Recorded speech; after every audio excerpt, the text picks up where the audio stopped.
School. Noun.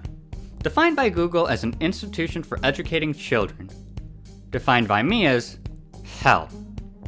Okay, yeah, sure, school wasn't that bad for me, and I created some memories that I'll carry with me forever, whether big or small. And I'd like to share some of those memories with all of you.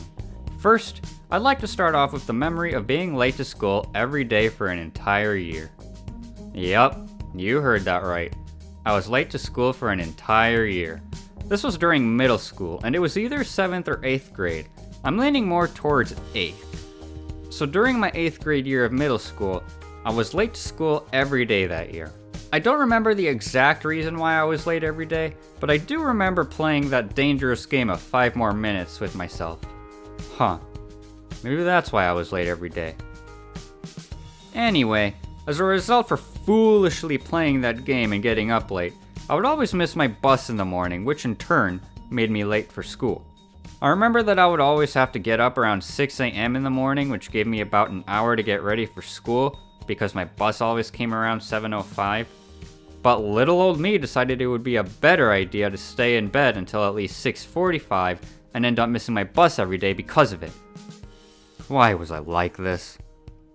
Anyway, my school did not take me being late every day so kindly. My school had this rule that if you were late for more than 5 days in a row, you would start getting lunch detentions. Now, I don't know if this was actually a rule, but I'm assuming it was since I had lunch detentions for a whole year without doing anything wrong. So for lunch, I would always have to sit directly outside the cafeteria, and the cafeteria had glass windows and benches outside where people with lunch detentions had to sit. So I was basically sitting on a bench outside the cafeteria with the table inside the cafeteria that was closest to me directly on the other side of the glass, and it was terrifying. Alright, moving on. One time during my senior year of high school, I took this history class, and at the end of the year, we had to do these presentations on a certain topic. I can't remember exactly what these were about, but I can remember that everyone in the class had to pair up and do research on specific types of people from the 1900s. Some people also decided to work on their own, and I was one of those people. And when we went to present, we basically had to act like we were these people that we had researched.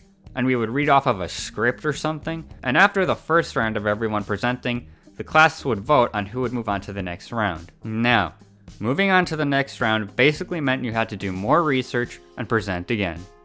And of course, I was like, no, I'm not presenting again, thank you very much. So here's what I did.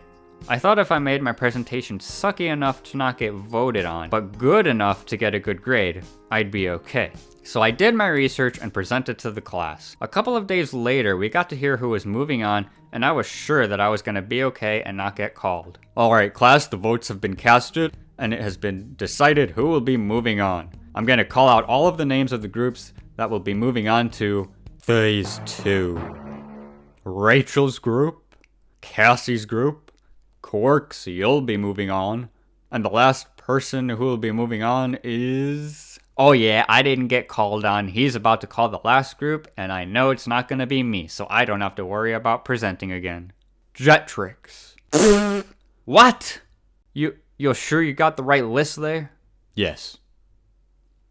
Fuck. Yeah, the teacher called my name, which means I had to do more research and present again. So the time came around and we all presented again, and this time around, the teacher didn't call my name, so I got that project done and over with. Man, that project really tired me out. Okay, so this next one isn't a story, but I think it's a pretty funny memory, so I'm gonna share it with you guys. So during my sophomore year of high school, I was sitting in a science class, and the teacher was handing back graded tests. After she finished, she said that everybody failed the test, and all I could think of in that moment, and now every time looking back at that moment, was this photo. And we were indeed all in this together. Alright, last story, and this is my favorite one of these, which is why I saved it for last. This was my sophomore year of high school. I had a study hall class with the coolest teacher ever. I'll call her Miss Johnson. And this study hall class only included the following: Miss Johnson, 3 seniors, a female freshman, 2 male sophomores, I'll call them Josh and Joe, 1 female sophomore, and of course, myself. Now the only desks in the classroom were the ones being occupied by myself, 2 of the seniors, Josh and Joe, and Rachel and Cassie. The other senior got to share desks with Miss Johnson. That's how cool she was. Everyone is sitting in their respective seats on this particular day. I'm by the entrance to the classroom. Rachel is by the window right behind Joe. Cassie was close behind Rachel. The three seniors are by the teacher's desk with Miss Johnson sitting at her desk. And Josh so happened to be dead center of the classroom, which makes this even better. So on this specific day, the class so happened to be entirely silent. Everyone was working silently on homework when out of nowhere, Josh's phone starts ringing. And it wasn't on silent either. Miss Johnson looks up, Rachel and Joe stop what they're doing to look at Josh, the three seniors start quietly laughing, and I turn around to see where the noise was coming from. At this point, and I think everyone thought this, at this point, I was expecting Josh to just pull the phone out of his pocket, turn off the sound, put the phone back in his pocket, and go back to working. But that is not what happened. Instead, the unthinkable happened. Now before I tell you what he did, let's recap. 1.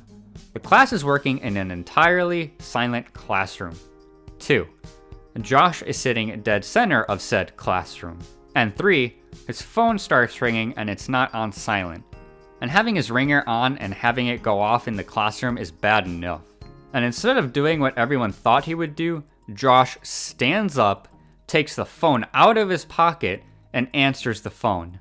Yes, he answers the phone. It was his mom, and he answered it very calmly too, like he was on his own or something, and it was the appropriate time to answer a phone call. Damn it, but it wasn't Josh. And because this was very unexpected, the three seniors die laughing. Miss Johnson stares at Josh with her jaw dropped. Rachel and Joe are in a total state of shock. Cassie was in shock, looking at Miss Johnson, wondering if she was going to do anything, and I was laughing quietly watching Josh talk on the phone, wondering what the teacher was going to say. We were shooketh. After he finished, he hung up the phone, put it on silent, put it on his desk, and sat down continuing to work as if nothing happened.